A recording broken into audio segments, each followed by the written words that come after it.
আলুর পরোটা অবাঙালি একটা রেসিপি হলেও আমার বাড়িতে সপ্তাহে অ্যাটলিস্ট একবার হলেও আলুর পরোটা তো হবেই। আর পুরো ইউটিউব ঘাঁটলে আমি তোমাদের দাবি রেখে বলছি, আমার এই স্টাইলের আলুর পরোটা তোমরা কখনো দেখোনি। তার সঙ্গে আমার স্টাইলের দহি তড়কা, মানে একটা ভিডিওতে ডাবল বোনাস। সব থেকে প্রথমে আলুর পরোটা করার জন্য লাগবে আলু। সো সেই আলুটাকে ভালো করে চোখলা চুলে আমি বসিয়ে দেবো সেদ্ধতে। পুরো ইউটিউব বা যে কোনো সোশ্যাল মিডিয়া সাইটে আলুর পরোটার রেসিপি তোমরা প্রচুর দেখেছো, আমি নিজেও দেখেছি এবং বহু ট্রাইও করেছি। কিন্তু বিশ্বাস করো, আমার আজকের এই ধরনের আলুর পরোটার রেসিপি তোমরা যদি একবার ট্রাই করো, তবে আমি গ্যারেন্টি দিয়ে বলতে পারি অথেন্টিক আলুর পরোটার রেসিপিটা ভালো লাগলেও আমার এই ধরনের আলুর পরোটার রেসিপি তোমাদের বেশি ভালো লাগবে। আমার সারাউন্ডিংয়ে যারা যারা আমার এই হাতের আলুর পরোটা খেয়েছে, তারা তারা সবাই এই একটাই সার্টিফিকেট দিয়েছে, যে কোনো ধাবার নামি দামি আলুর পরোটার থেকেও আমার আলুর পরোটা তাদের বেশি ভালো লেগেছে। সো রেসিপিতে এখন ব্যাক করা যাক। আমি এখানে নিয়ে নিয়েছি 3 কাপ পরিমাণ আটা এবং 1 কাপ পরিমাণ ময়দা। তোমরা চাইলে সম্পূর্ণ আটা বা সম্পূর্ণ ময়দাতে করতে পারো, তবে আমি এখানে মিশিয়ে ইউজ করছি। সাথে দিয়ে দিয়েছি নুন। ব্যাস, আর কিচ্ছু না। ময়ামের জন্য আমি এখানে তেলও দিচ্ছি না বা কোনো আদার্স ইনগ্রিডিয়েন্টসও দিচ্ছি না। শুধু নুন দিয়েই আটা ময়দাটাকে ভালো করে নরম করে ছেড়ে নিতে হবে একটু সময় নিয়ে। ভালো করে জল দিয়ে মেখে যখন মণ্ডটা তাল পেকে আসছে, মানে নিড হয়ে যাচ্ছে, তখন 2-5 মিনিট ভালো করে ঠেসে নিতে হবে, যতক্ষণ না ময়দাটা বা আটাটা একটু নরম হয়ে যাচ্ছে। দেখো আটাটা কতটাই নরম করে নিয়েছি। আলু পরোটার জন্য একটু নরম পরিমাণে আটাটাই মেখে নেওয়াটা বেটার। যতক্ষণে আটা মাখছি ততক্ষণে আমার আলুটা সেদ্ধ হয়ে গেছে। আর এখানে আমি খোলা পাত্রে আলুটা সেদ্ধ করেছি, তোমরা চাইলে প্রেসার কুকারে ইউজ করতে পারো। আর আলুর পরোটার সব থেকে ট্রিকি ব্যাপারটা হলো আলুটাকে প্রিপেয়ার করা, মানে শুকনো ঝরঝরে রাখা। খোলা পাত্রে রেখে আলুটা সেদ্ধ হয়ে গেলেই সঙ্গে সঙ্গে এখানে ঝাঁঝরিতে নামিয়ে রাখবে। আর প্রেসার কুকারে করলে সঙ্গে সঙ্গে প্রেসারটা রিলিজ করে ঝাঁঝরিতে রেখে দেবে আলুটা ঠান্ডা হতে, মানে ভেতরের ময়েশ্চারটা বাষ্পের আকারে যাতে বেরিয়ে যেতে পারে সেরকম করে রেখে দেবে। যতক্ষণে আলুটা ঠান্ডা হচ্ছে ততক্ষণে আমি এখানে পেঁয়াজটা কেটে নিয়েছি। আর এটা একটা এক্সট্রা স্টেপ মনে হলো, একবার আমার কথা শুনে এটা ট্রাই করে দেখো। আলুটাকে হাতে না চটকে তোমরা একটা গ্রেটার দিয়ে গ্রেট করে নাও। গ্রেটার দিয়ে গ্রেট করে নিলে সব থেকে মেন সুবিধাটা হবে, আলুর মধ্যে কোনো চাংস থাকবে না বা কোনো পার্ট যদি আলুর শক্ত থেকে থাকে সেটা তোমার হাতে এসে আলাদা করে নিতে পারবে। আর একটা খুব স্মুথ একটা টেক্সচার আসবে, কোনো রকম গুটলি থাকবে না। আলুর পরোটার বেলার সময় সেটা ফেটে যাবে না। চলো এবার তৈরি করে নেওয়া যাক আলুর পরোটার পুরটা। হ্যাঁ, এখানেই আসছে আমার স্পেশাল টুইস্ট। দেখতে থাকো তাহলেই বুঝতে পারবে। আঁচে কড়াই বসিয়ে এখানে আমি দিয়ে দিয়েছি বেশ খানিকটা পরিমাণে সাদা তেল। তোমরা চাইলে সরষের তেল ইউজ করতে পারো, তবে সাদা তেলে এখানে টেস্টটা বেটার আসে। দিয়ে দিয়েছি আমি এখানে ফোড়নের মতো সাদা জিরে এবং সর্ষে, যেটা আমার ইকুয়াল কোয়ান্টিটিতে সাদা এবং কালো সর্ষে মিক্স করা থাকে, সেটাই আমি এখানে দিয়ে দিয়েছি 1 চামচের মতো। ফোড়নটা একটু ভাজা ভাজা হলে এখানে আমি দিয়ে দেবো বেশ ভালো পরিমাণে পেঁয়াজ। এখানে আমি ইউজ করেছি বড় দুটো পরিমাণে পেঁয়াজ, যেটাকে আমি স্লাইস করে কেটে এখন এখানে ভালো করে ভাজা ভাজা করে নেব। 2-5 মিনিটের মধ্যে পেঁয়াজে হালকা গোলাপি রং ধরলে এখানে আমি দিয়ে দেবো নুনটা। যে পরিমাণ নুনটা আমি পুরে ইউজ করব সেই সমস্ত পরিমাণ নুনটা দিয়ে এখানে পেঁয়াজটা ভাজা ভাজা করব। 2-5 মিনিট নাড়াচাড়া করার পরে আমি এখানে দিয়ে দেবো কাঁচা লঙ্কা কুচি বেশ খানিকটা পরিমাণে। আরেকটা আমার স্পেশাল টুইস্ট, এখানে আমি দেবো 2 চামচের মতো সুজি। যে সুজিটা আমরা ঘরোয়াভাবে সুজি খাওয়ার জন্য ইউজ করি সেই সুজিটাই। এখানে 2-5 মিনিট আরও ভাজা ভাজা করার পরে সমস্ত মশলাগুলি দিয়ে দেবো। শুকনো লঙ্কার গুঁড়ো, হলুদ, ধনে গুঁড়ো, সাদা জিরে গুঁড়ো, জোয়ান, চিনি অল্প, সাথে দেব বেশ খানিকটা পরিমাণে কাসুরি মেথি। হ্যাঁ, কাসুরি মেথিটা এখানে সব থেকে ইম্পর্টেন্ট, স্মেলটাই আনবে। আঁচটাকে বেশ কমে রেখেই ভালো করে মশলাটাকে ভাজা ভাজা করে নেব। আঁচটা এই টাইমে কমে রাখাটাই ভালো, কেন কি মশলাটা পুড়ে যাবে। সাথে এখানে দিয়ে দেবো ম্যাশ করে রাখা আলুটা। এবার আঁচটাকে কমে রেখে বেশ খানিকক্ষণ পরিমাণে পুরটাকে হতে দেবো। সাথে এখানে দিয়ে দিয়েছি বেশ খানিকটা পরিমাণে ধনেপাতা। এখন এখানে তেমন কোনোই কাজ নেই, আঁচটাকে কমে রেখে প্রায় 7 থেকে 10 মিনিটের মতো পুরটাকে হতে দেবো। যতক্ষণে কম আছে আলুর পুরটা হচ্ছে ততক্ষণে আরেকটা আছে কড়াই বসিয়ে দিয়ে দেবো সাদা তেল। তাতে আমি দিয়ে দিয়েছি 2 শুকনো লঙ্কা, দিয়ে দিয়েছি সর্ষে 1 চামচের মতো ফোড়নের, দিয়ে দেবো সাদা জিরে, দিয়ে দেবো অল্প পরিমাণে নুন। এটা হচ্ছে দই তরকার ছকটা তৈরি হচ্ছে, মানে ফোড়নটা তৈরি হয়েছে। দিয়ে দিয়েছি এখানে একটা বড় পরিমাণে পেঁয়াজ, যেটা আমি স্লাইস করে কেটে নিয়েছি। তোমরা এখানে একদম মিহি করে কুচিয়েও নিতে পারো। পেঁয়াজটা এখন এখানে 2-3 মিনিটের জন্য হালকা বাদামি হওয়া অবধি ভাজা ভাজা হবে। ততক্ষণে মাঝে মাঝে আলুর পুরটা নাড়তে থাকবে যাতে নিচে না লেগে যায়। পেঁয়াজটা ভাজা হয়ে গেলে আমি এখানে দিয়ে দেবো 1 চামচের মতো নুন, চিনি, হলুদ, ধনে গুঁড়ো, জিরে গুঁড়ো, কাসুরি মেথি।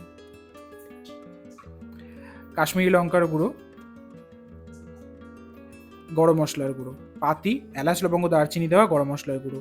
এখানে একদমই আঁচটা কমে রেখে এখানে ভাজা ভাজা করে দিয়ে দেবো অল্প পরিমাণে জল, যাতে ফোড়নটা ভালোভাবে একটা মশলার কষানিতে পরিণত হয়। দেখতে অবাক লাগলেও ট্রাস্ট দ্য প্রসেস। যতক্ষণে জলটা ফুটে তেলটা আলাদা হচ্ছে ততক্ষণ আঁচ বাড়িয়ে রেখে মশলাটাকে কষাও। 2-4 মিনিটের মধ্যেই দেখবে মশলা থেকে তেলটা এইভাবে আলাদা হয়ে গেছে, আর দেখবে রান্নাঘরটা এই মশলার গন্ধে পুরো ভরে উঠেছে। তখনই বুঝবে তোমার মশলা রেডি, মানে দই তরকাটা রেডি। এবার প্রিপেয়ার করা যাক দইটা। আমি এখানে নিয়ে নিয়েছি 400 গ্রাম পরিমাণে খাট্টা দই, মানে একদম টক দই, যেটাকে আমি বেশ ভালো করে হুইস্ক করে নিচ্ছি। মিক্স ইউজ করবে না, হাতে হুইস্ক করে নাও, মিহি করে নাও। সাথে আমি এখানে দিয়ে দিচ্ছি এই ফোড়নটা একটু ঠান্ডা করে। 5 মিনিট ওয়েট করো, ফোড়নটাকে একটু ঠান্ডা হতে দাও, তারপরে দইতে দিয়ে ভালো করে মিশিয়ে নাও। ব্যাস রেডি তোমাদের দই তড়কা আমার স্টাইলে। বিশ্বাস করো, একবারের জন্য এই দই তড়কাটা এইভাবে একবার ট্রাই করে দেখো। শুধুমাত্র আলুর পরোটার সঙ্গে না, এটা যে কোনো পরোটা, ইভেন রাইসের সঙ্গেও এটা খুব ভালো যায়। এতক্ষণে আলুর পরোটার পুরটা রেডি হয়ে গেছে। আঁচ থেকে নামিয়ে এটা ভালো করে ঠান্ডা হতে দিতে হবে। আমি এখানে দিয়ে দিয়েছি 1 চামচের মতো চাট মশলা। যতক্ষণে আলুর পরোটার পুরটা ঠান্ডা হচ্ছে ততক্ষণে ময়দাটা ভালো করে ঠেসে নিই। এতক্ষণে প্রায় আধা ঘন্টা থেকে 1 ঘন্টা হয়ে গেছে। ময়দাটাকে ভালো করে বের করে নিয়ে, ময়দা ময়দা বলছি ঠিকই, বাট এখানে আটার পরিমাণটাই বেশি। আটাটাকে ভালো করে ঠেসে নিয়ে এরকম করে গোল্লা পাকিয়ে নাও তোমরা যতগুলি পরোটা বানাতে চাও। মাথায় রেখো আলুর পরোটার সাইজটা একটু বড় হয়, মানে রেগুলার আমরা যে রুটিটা করি সেটার থেকে একটু বড়। এটা হচ্ছে আলুর পরোটার পুর, আর এটা হচ্ছে নর্মাল রুটির পুর। তোমরা চাইলে গুলিটা আরও বড় করতে পারো, বাট আমার এটা স্ট্যান্ডার্ড সাইজ বলে মনে হয়, আমি এরকম করে গুলি গুলি পাকিয়ে নিচ্ছি। আঁচে চাটু বসিয়ে গরম হতে দাও, ততক্ষণে আলুর পরোটাটা রেডি করে নাও। সাধারণত কোনো আটার গোলাতে কোনো পুর ভরতে গেলে একটা বাটির মতো শেপ করে নিই, তারপরে সেটাতে পুর ভরি। আমি করি অন্য। আটার গোলাটাকে নিয়ে ডাইরেক্ট দুটো ডলা দিয়ে নাও, যাতে একটু ছোট্ট একটা লুচির মতো হয়ে যাবে। তাতে পর্যাপ্ত পরিমাণে পুর ঢুকিয়ে নাও। আমি এখানে 1 চামচের মতো পুর দিয়ে নিচ্ছি। এখন দেখো মুখটাকে ভালো করে সিল করে দাও। সব দিক থেকে মুখটা টেনে নিয়ে ভালো করে লক করে দাও, যাতে পুরটা কোনো দিক থেকে না বেরিয়ে আসে বেলার টাইমে। আর হাত দিয়ে এইভাবে হালকা হালকাভাবে চেপে পুরটাকে স্প্রেড করে নাও। এবার বেশি করে আটা নিয়ে ভালো করে হালকা হাতে চেপে বেলে নাও। হাত দিয়ে অনেকটা চেপে চেপে দাও, যাতে পুরটা ইভেনলি স্প্রেড হয়। প্রথমে একটু হালকা হাতে চাপো, তারপরে যারা রুটি বেলতে পারো তারা এরকম নর্মালভাবে বেলে নিতে পারবে। আর যারা রুটি বেলতেও অপটু তাদেরকে সাজেশন দেবো, প্রথম 2-3টে ডিজাস্টার হলো, তারপরে দেখবে এরকম সুন্দর গোল পরোটা হচ্ছে এবং কোনো দিক থেকেই কোনো স্টাফিং বেরিয়ে আসছে না। দেখো কত সুন্দরভাবে পরোটাটা রেডি হয়ে গেছে। সুবিধার জন্য পুরো বিষয়টাকে আরেকবার তোমাদের সঙ্গে এক্সপ্লেন করছি। গুলিটাকে নাও, দুটো ডলা দাও, একটা ছোট্ট পুরি সাইজের করে নাও। ভেতরে পর্যাপ্ত পরিমাণে পুর দাও। পুর দিয়ে চারি সাইডে গোলাটা নিয়ে ভালো করে মুখটাকে সিল করে দাও ভেতরের স্টাফিংটাকে, যাতে কোনো রকমেই বাইরে দিয়ে স্টাফিংটা দেখা না যায়। পুরো বিষয়টাকে পুরো উল্টে দাও, চেটোতে নিয়ে গোল করে নাও। গোল করে হাত দিয়ে এরকম করে চেপটে চেপটে নাও, যাতে ভেতরের স্টাফিংটা ভালোভাবে স্প্রেড হয়ে যায়। এবার আটার মধ্যে প্রথমে হালকা হাতে এবং তারপরে নর্মাল রুটির মতো বেলে নিলেই রেডি আলুর পরোটা। এত কঠিন না বেলাটা।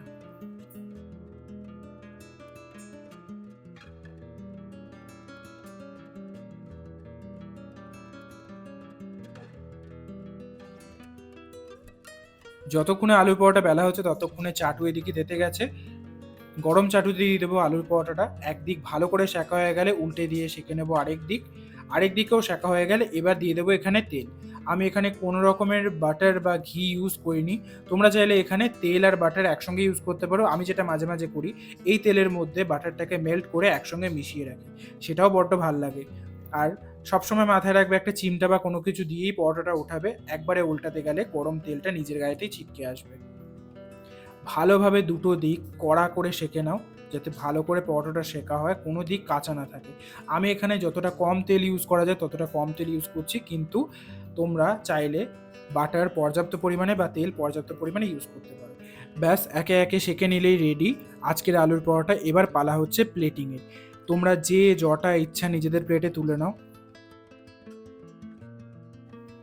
আর আজকের আলুর পরোটার সঙ্গে আমি সার্ভ করব দই তড়কা। আমি জানি না কিভাবে এই কম্বিনেশনটা আমি খুঁজে পেয়েছি, বাট বিশ্বাস করো দই তড়কার সঙ্গে আলুর পরোটার কম্বিনেশনটা জাস্ট ওয়াও লাগে। আর আমার এই ধরনের দই তড়কার সঙ্গে আর আলুর পরোটা হবে, তার সঙ্গে আচার সার্ভ হবে না সেটা কখনো হতে পারে? আর তার সঙ্গে আমি ইউজ করছি মিক্স আচার। এই আচারের রেসিপিটাও তোমাদের সঙ্গে খুব শীঘ্রই শেয়ার করতে চলেছি। তাহলে বলো, আমার এই স্টাইলের আলুর পরোটার রেসিপি আর দই তড়কার রেসিপি তোমাদের কেমন লাগলো? সেটা কমেন্ট সেকশনে জানাতে ভুলো না। আর আমার এই স্টাইলের আলুর পরোটার রেসিপি তোমরা যদি কেউ ট্রাই করে থাকো, তাহলে কেমন লাগলো খেতে সেটা অবশ্যই কমেন্ট সেকশনে জানিও। আর আমার চ্যানেলে নতুন হয়ে থাকলে চ্যানেলটাতে সাবস্ক্রাইব করে পাশে থাকা বেল আইকনটা প্রেস করে দাও। আর আজকের ভিডিওটা যদি একটু হলেও ভালো লেগে থাকে, তাহলে অবশ্যই লাইক বাটনটা প্রেস করো। আর তোমাদের বন্ধুদের সঙ্গে এই আলুর পরোটার রেসিপি তো শেয়ার করতেই হবে। তার জন্য ভিডিওটা একটু হলেও শেয়ার করে দিতে পারো। তোমাদের সঙ্গে দেখা হবে অন্য কোনো ভিডিওতে। ততক্ষণে আমি আমার এই আলুর পরোটা, এই দই তড়কা আর আচারের সঙ্গে এনজয় করছি।